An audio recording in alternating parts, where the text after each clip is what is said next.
That was wonderful. Okay, now Paige comes out, and now, sorry, Saraya.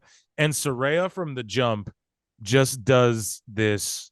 She's just like putting Tony over. This is like rehearsed responding to Lufisto. And right before we went on air, I saw Cafe du Rene. They have Lufisto on live there.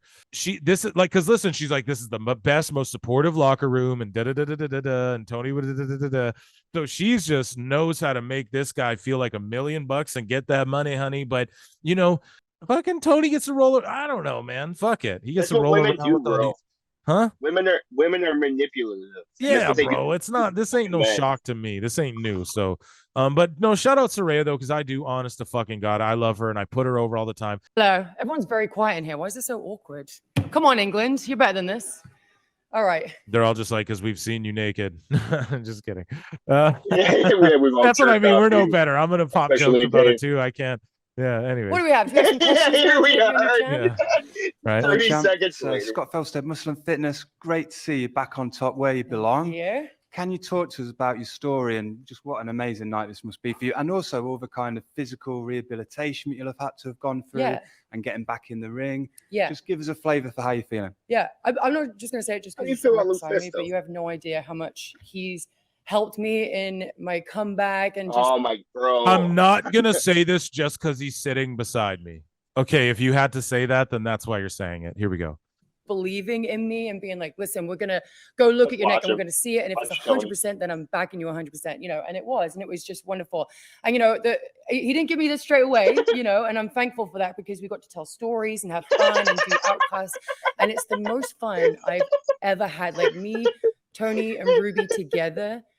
We have a great time and we're enjoying it every single week. And we love everything that he's been doing for us. And it's just absolutely incredible. And I'm appreciative, you know, that I got this moment here in the So UK. good. And it's awesome having my whole family here. Like, you know, got Queen and everything. I was like, bloody hell. But yeah, it was just really, really cool. And just the process of it, I never thought I was ever going to wrestle again. That was it. They said, you will never wrestle again. WWE cut ties with any kind of doctors and was like, we're not going to check you anymore. So I was kind of in limbo for 5 years. And I never kind of hit rock bottom with it, with no pun intended for the wrestling fans in here, but I never like hit rock bottom with it. I kept in a very positive mindset. And so, you know, when I got the call from Tony, he was just like, let's fucking go. Let's try this. Let's go do, you know, he was like, It'll be great. Let's fucking go. It'll be great. I'm going to feel, you know.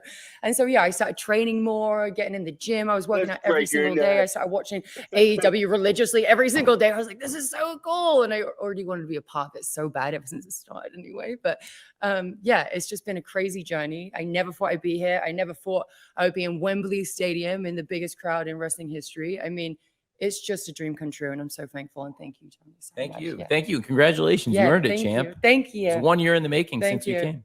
And also, when I get back to America, I'm going to start talking some crap. So, not on you. So yeah, Saraya just knows how to stroke this guy's fucking ego.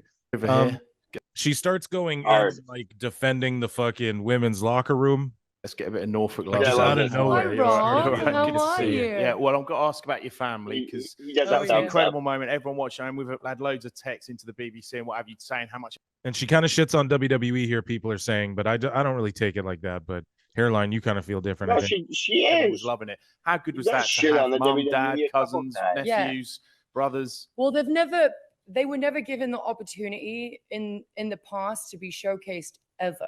Like they were never acknowledged, and I wasn't allowed to acknowledge them until the movie They're came not out, the and then it tribal was chief. kind of I was allowed to.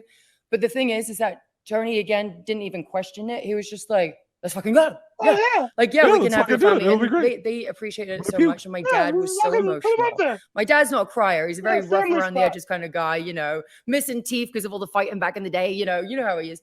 But he was crying his eyes out in the ring, and it was just such a special moment to be around my family. And yeah, they loved every single second of it. My nephew's in here still, I think. Is he not? Well, he was in here. Yeah.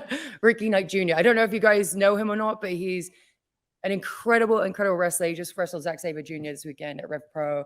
He's going to. Okay, so at some point she goes in about the locker room here. You want to be able to stay humble enough for people to want to continue to work with you and, you know, get good jobs and have like end up with a great boss, you know, but also stay hungry. You don't want to ever get complacent. And that's something that I never stopped doing. So even when I lost my wrestling career completely. I never in my head thought it was never going to happen again. I constantly was striving to try and get back in the ring, whether it was going to take 5 years, which was great, or 10 or 20 or however many years was. You see me 50 years old and get back in the ring. I was always trying to like get back in there. So yeah, I would say patient, stay humble and hungry, and save your money. That's important. Save your money. 100% ready to go. My confidence is really back with my attitude, my character. And again, I'm having so much fun with it that I mean, I feel like I can go in there and do whatever. Sometimes it's the goals that have to hold me back because I want to do 100 million things. And they're just like, we'll take it easy, you know, and I'm ready. I'm 100% ready. The doctor said I was 100%. My neck is at 100%. I asked them when I went there for my neck, is there any way that I could be paralyzed in any way, shape, or form? And he said, no, your neck is perfectly fine. Okay. And if you have aches and pains, that's normal when you're a wrestler.